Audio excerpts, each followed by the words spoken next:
My name is Spottie WiFi. I'm a rapper. I'm, very heavily into the web3 scene. I'm a CryptoPunk, which is kind of like how I popped onto the scene back in 2021 by like being the CryptoPunk rapper and still am. I got into cryptocurrency back in 2017, just to kind of give that preface. Yeah, So yeah. that was like my web3 entry, just coins, during the end of the bull run, the end of the ICO bull run. I bought the top basically, and I held my bags for 2 years through a brutal bear market. My investment down like 80% or whatever. And then I got into NBA Top Shot in January of Mm, 2021.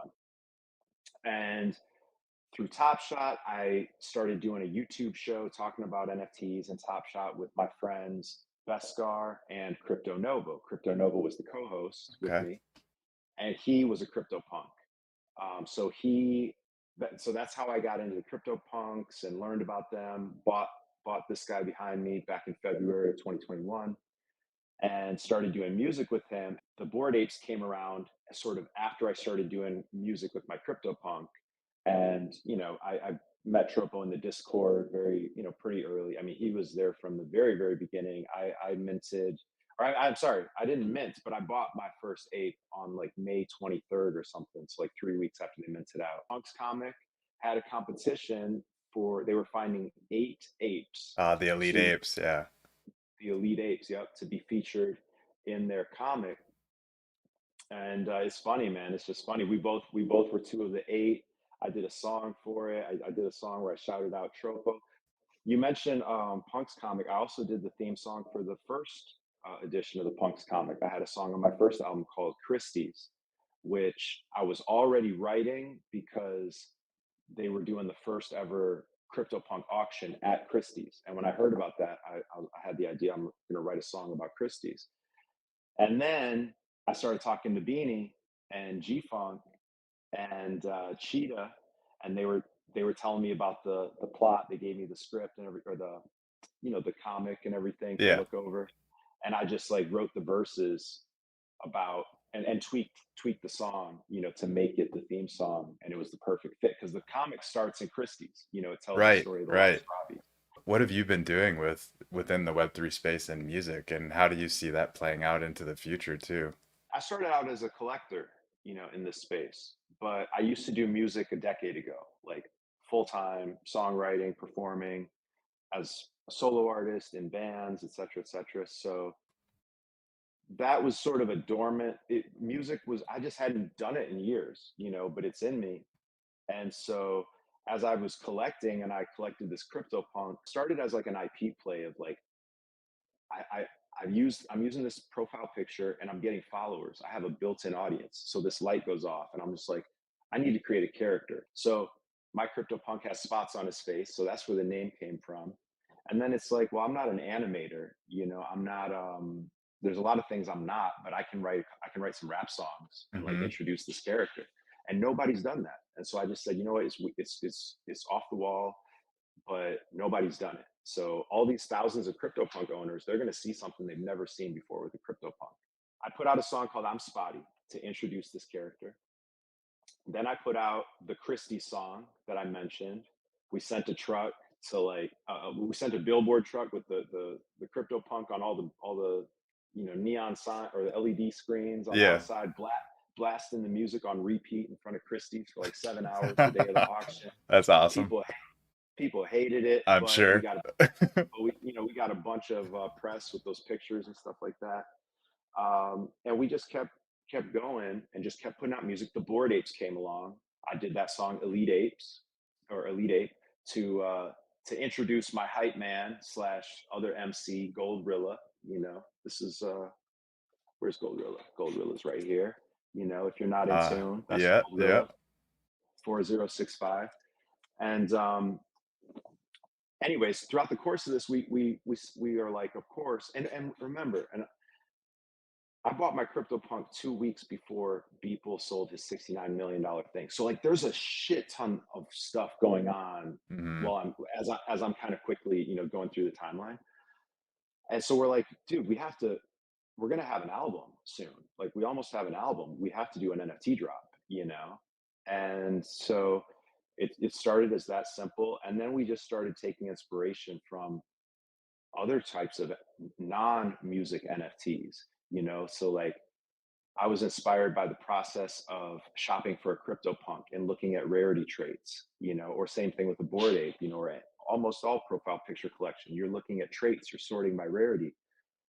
And that wasn't happening in music. So we took the 7 songs on the album and we created a bunch of remixes and we had a blind mint. So now we've gamified the music buying process. There's a whole generation of people that never buy music, or if they do buy music, it's because they heard this song a million times and they love this song. Right. But we're going to give you a gumball machine effect where you're putting a quarter in and you don't know which flavor you're going to get. You know, you might get the rarest remix, and it might not be your favorite remix either. But you know, it's a game. And the artwork, you know, there's different versions of the artwork too. So there was that. We drew inspiration from Punk's comic. You know, giving a physical comic book, you're automatically doing 99% or doing more than like 99% of any other project. So we did a vinyl record. We were inspired by the Board Apes. The Board Apes gave IP rights so that you can monetize your ape.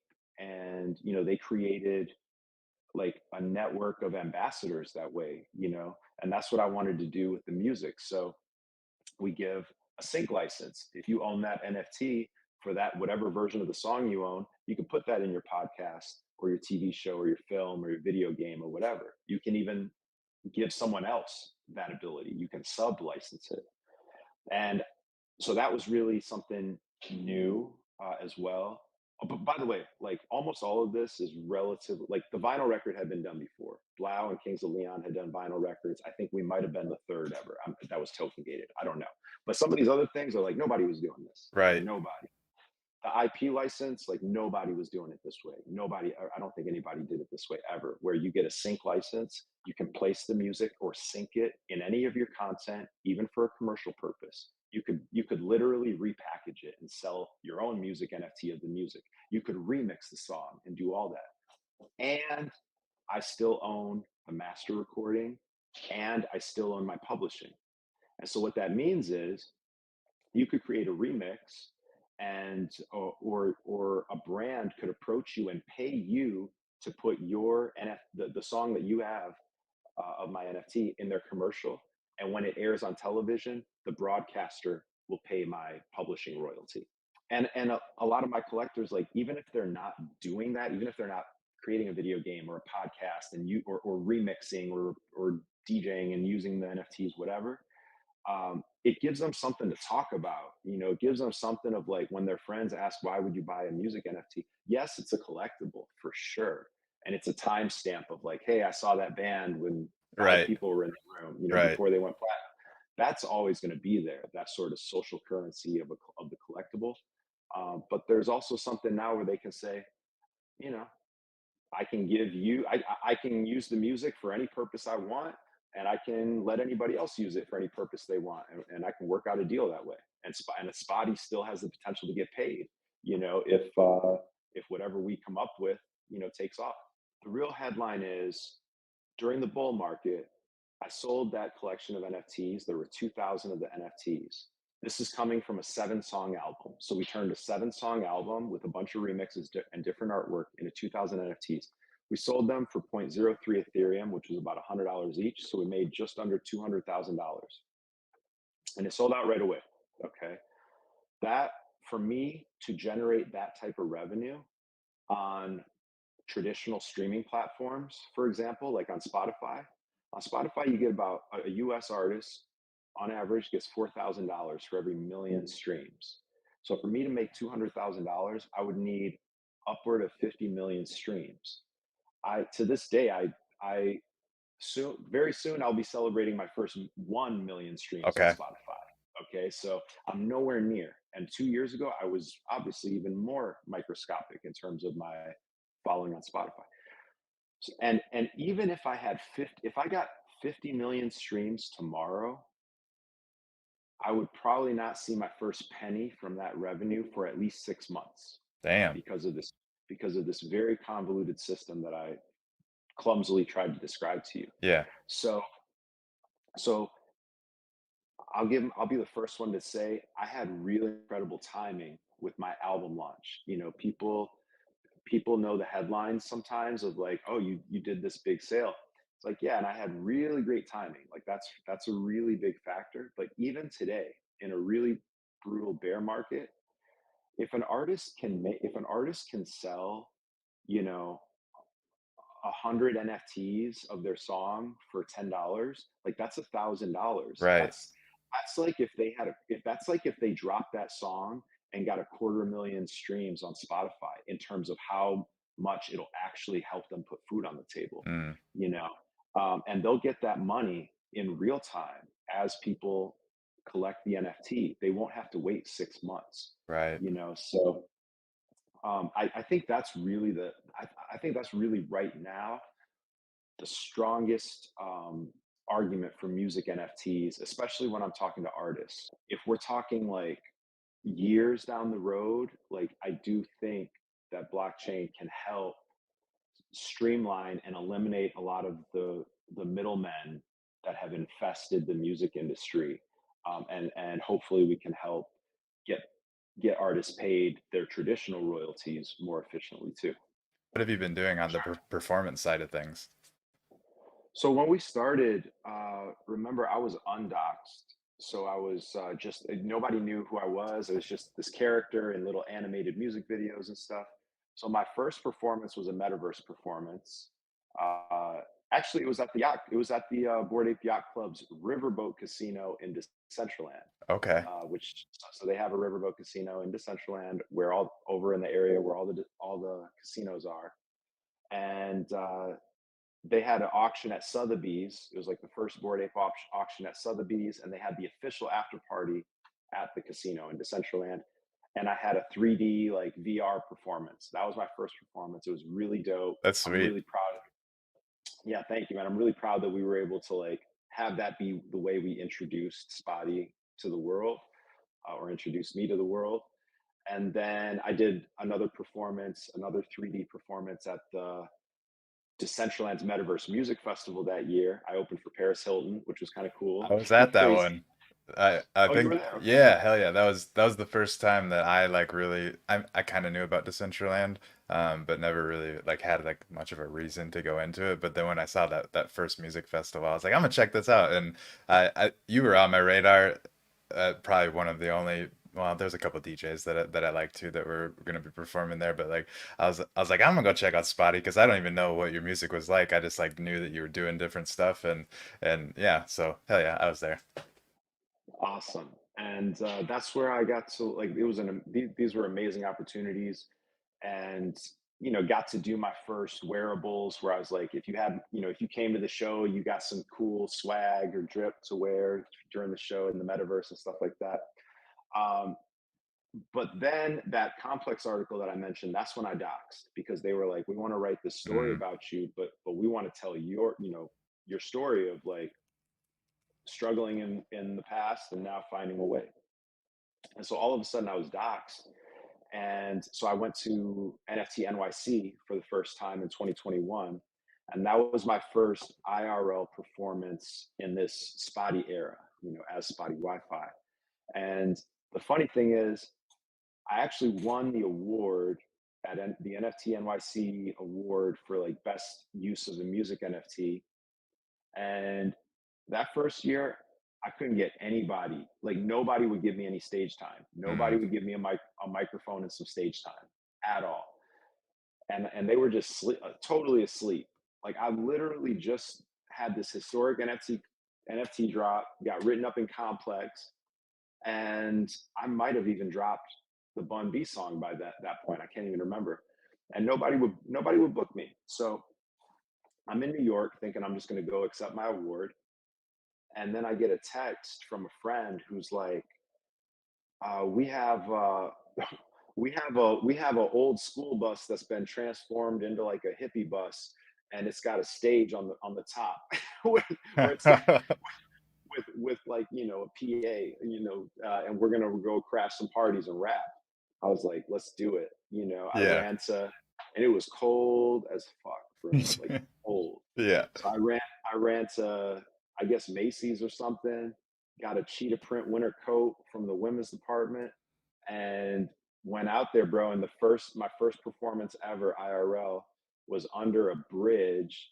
I got to remember which venue we were outside of because I always forget for the story. But yeah, we parked under a bridge because like it was like kind of really curved bridge, and it was like this shit was gonna boom. Yeah, And yeah. so so yeah, that was the first show. The dude is playing the music off his phone. He kept getting texts, and you know, and I have to just like stop for a second and then know that it's going to come back in 2 seconds later when his text goes away. But it was fun. Anyways, but That's we've come funny. a long way. We've come a long way. By Art Basel that year, December 2021, Bun and I were performing together. That was our first time. We did a couple parties there. We did Gary V's party. What was that There's like? Not to dive into that. What was it like performing with Bun? And like I'm sure that was I can imagine that I would be starstruck like like Man, the funniest thing about that weekend, well, I was nervous, because like I've never worked with a big artist like Bun that mhm. closely before. And when we did the song together, that was all over email and phone calls, Mm. So like I I told Bun I'd pick him up at the airport, and because I was watching some video, I forgot who it was actually. I forgot who it was that said like when they came to Houston, Bun made sure to pick them up at the airport and just take care of them, make sure they had everything. And I was like, all right, let me just try to be hospitable, because he also had agreed that he had time while he was in town that we would do a music video, So it's just like he was giving me a ton of his time. So I was like, okay, pick him up at the airport. And then I had a new iPhone. I used to have a Pixel, and I had just switched back to iPhone after like a decade of no iPhone.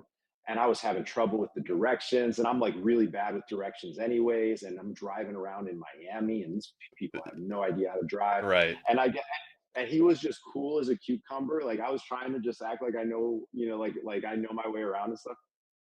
He was just so unbothered, he was just a super cool dude. And that kind of set the tone for the whole weekend, really set the whole tone. And the performances were amazing, man. Yeah, we performed. There's two shows we did.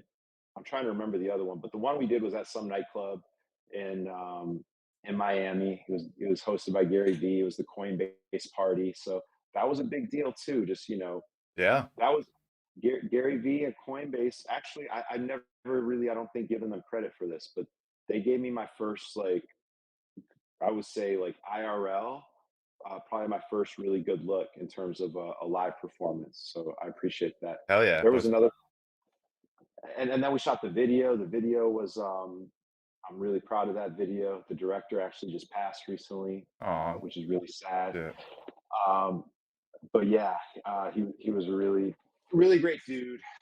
Rest in peace. But anyways, that weekend it's a special weekend in my life, man. For real, For dream come sure. true. Like it was the type of thing where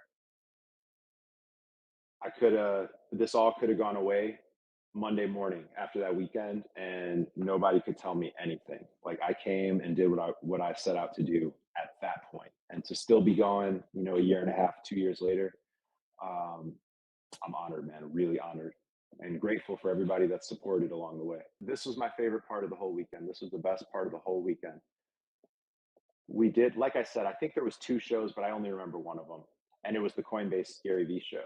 And it was kind of like a little awkward because there was no stage for a rapper or a singer. It's really just a DJ booth and then Mm. some couches behind it. So and then you looking out at the dance floor. So we just kind of stood on the couches and everything. We made the best we could, and we only had one microphone. They didn't even have two microphones for us. Passing it And back and forth. yeah, passing it back and forth. So yeah. Anyways, we had a lot of fun. The energy was great, and right after the performance, we both sat back down on the couches. The DJ went back on, and Bun just turned to me and he said, "We understood the assignment," and like dapped me up. And that was like, that's when everybody was saying, "We understood they Yeah. understood the assignment." That was like a super popular, and it was just like, man, we did. We passed that test, and thank God, And Bun has become a great friend, like really, really, really great dude. Just he's done so many things for me that he didn't have to do at Hmm. all. Like he was the best partner in the world I could have had for like sort of a first big release after that album sale. Because one last thing. I thought I needed features. I thought like, okay, I have this momentum, I have this complex article, and I have some cash. Let me go get some features, right? And for any artists listening, you don't. I say go get away from that. And it's not all about transactional. I've had people DM me like their first DM to me, how much for a feature? Like, don't. It's not about a transaction. It's about a relationship, right? Hmm. And with Bun, I found a partner. I Right. found a partner. There's a lot of rappers out there that will take your money and send you a verse and you never hear from them again, you know?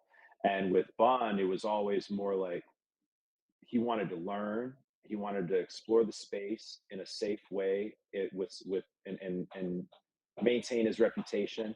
And we just built a really solid foundation. And from there, like just figuring out ways to try to bring value to each other. So, anyways, that's my last thing on that. But just huge shout out to Bun and those moments. For anybody that's not familiar, Art Chick, I think her Twitter handle is Digital Art Chick. Uh, she's I think it's fair to call her an influencer, and in the Sure. bull market had a lot of influence when there was a lot more liquidity and things in the market, and a very controversial figure, but Yeah. I do count her as a friend. And so as we were making the album, the first album, I'm Spotty, is a very nerdy concept album. Hmm. It's about this guy, this character. Nobody even knew my face at that time.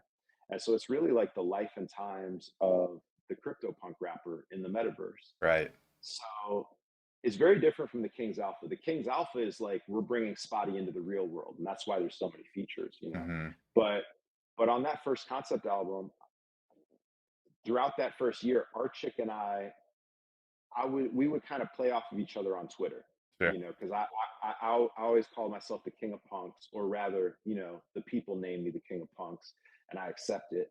And so I would, I would call her the Queen of Queen Punks of because Punks. she was a very outspoken female punk. Uh, and so as I'm thinking about the album, I want to make sure the album is well-rounded, balanced, and that there's different types of songs.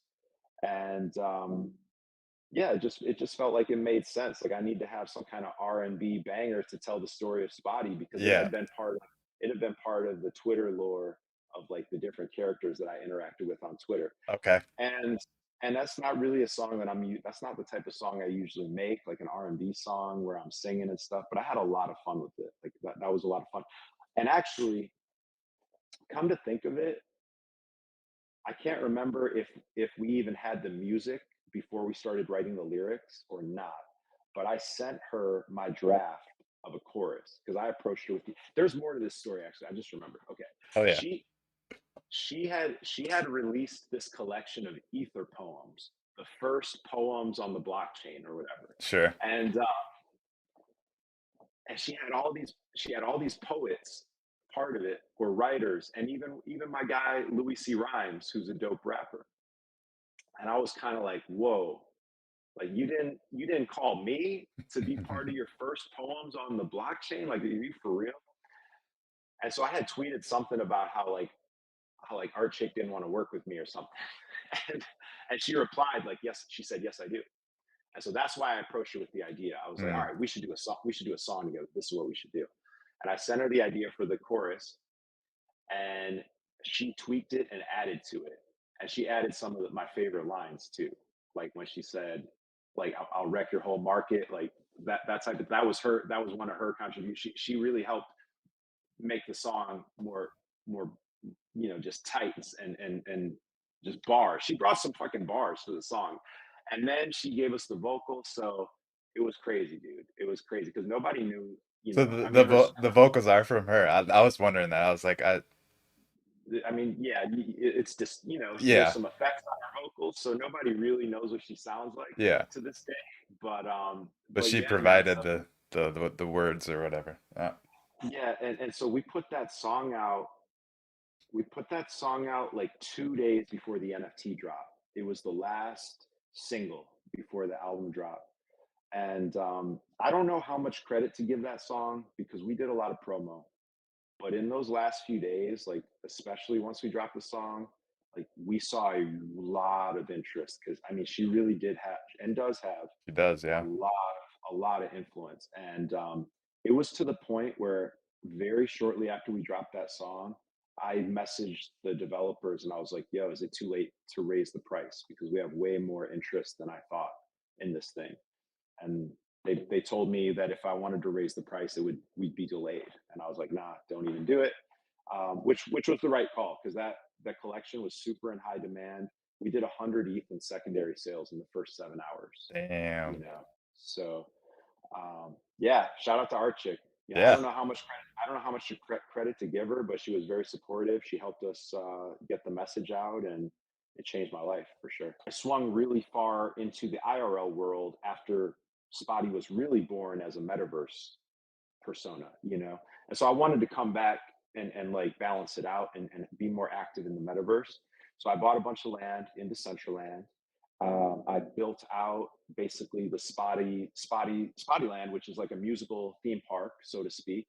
And you can visit it from any computer, anywhere in the world. It has to be a computer for right now. We're not on mobile yet, but you just go to spotty.land and every Tuesday night, we throw a party.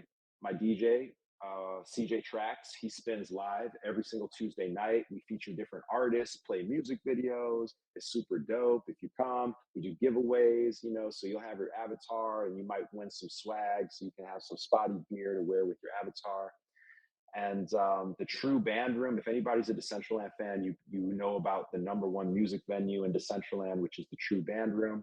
They actually just moved into Spottyland, so we're going from one night of events per week, which is my Tuesday party, to all of a sudden we're going to have 5, 6, 7 nights of music per Sick. week, like starting right now. We haven't. I don't know what day this is airing, but we probably have an event right now if you go to my Twitter. So I'm super excited for it. I feel like the metaverse is super, super oversold right now and slept on. I placed a big bet on Decentraland, but I'm placing an even bigger bet on Spottyland. I don't know if Decentraland has a lot of pros and cons, just like every virtual world, but Every single Spottyland one does right now, yeah. every single one. But Spottyland and the idea that I'm gonna be at the forefront of like digital world metaversal entertainment is something that I feel as a personal challenge like I have to do it. I've had so many doors open up to me by being at the forefront of music NFTs. I think this next bull market is going to be about, for me personally, it's going to be about being at the forefront of what it means to be an artist in the metaverse and helping guide legendary artists, platinum artists, Grammy winners into the metaverse in this next 2 years. That's what I think. There's a content void in the metaverse right now. Hmm. There's like the Decentraland audience is small. It's microscopic, but it's the audience is so engaged and shows so much love and support that to me it's like, yeah, I'm just going to be here and I'm going to be here consistently, also showing love, and people are going to come, you know, and especially with my mission of like introducing new artists, like we've had some amazing artists come to Spottyland and spend time with people and share their new music, share their new music videos. You know, we our first night, Soldier Boy came there. Soldier Boy was the first person at the party. He actually showed up while our DJ was like getting set up, and our DJ was like, "Yo, we're about to start in like 20 minutes. You know, if you want to hang, that's it's totally amazing." We've had Alan Kingdom from my album. By the time this airs, we just will have had Domino. Um, we've had Stocks. So yeah, man, and I have land in Sandbox. You know, I have land in HyperFi. I got land in CryptoVoxels. So it's something I take. I'm really passionate about. People, you might see me on Twitter talking crazy about Decentraland. I want to just say this. I'm passionate about this because I am deeply invested in it. I've put a lot of time, a lot of money, a lot of energy and resources into it. And Not a lot of people are doing that these No, days. You know, no. there's a lot there's a lot of people getting paid to spend time and energy and resources in Decentraland. There's a lot of people getting paid by the DAO Hmm. to go in there. I'm not getting paid by anybody right now to do anything that I'm doing at Spottyland. I'm doing it because I want to do it, you know. So, anyways, much love. If we're in Spottyland right now watching this, much love. But this has been great, man. I really appreciate you coming on, and I really enjoyed our conversation, and hopefully everyone tuning in did too. Uh, I'm gonna give you the stage one last time. Just let people know where they can find you, follow you, do all that fun stuff, show their support, and then we'll say goodbye. Man, thank you, bro. It's been a great time. I appreciate you sharing your platform. Check me out at SpottieWiFi.com or at Spottie Wi-Fi on Twitter, Instagram, TikTok, YouTube, all of that. I'm almost at 1,000 subs on YouTube, and I got some dope music videos, some more dope music videos coming soon. So go to my YouTube. But otherwise, man, I'm mostly on Twitter, and all my links are at SpottieWiFi.com. Thank you, bro. I appreciate it.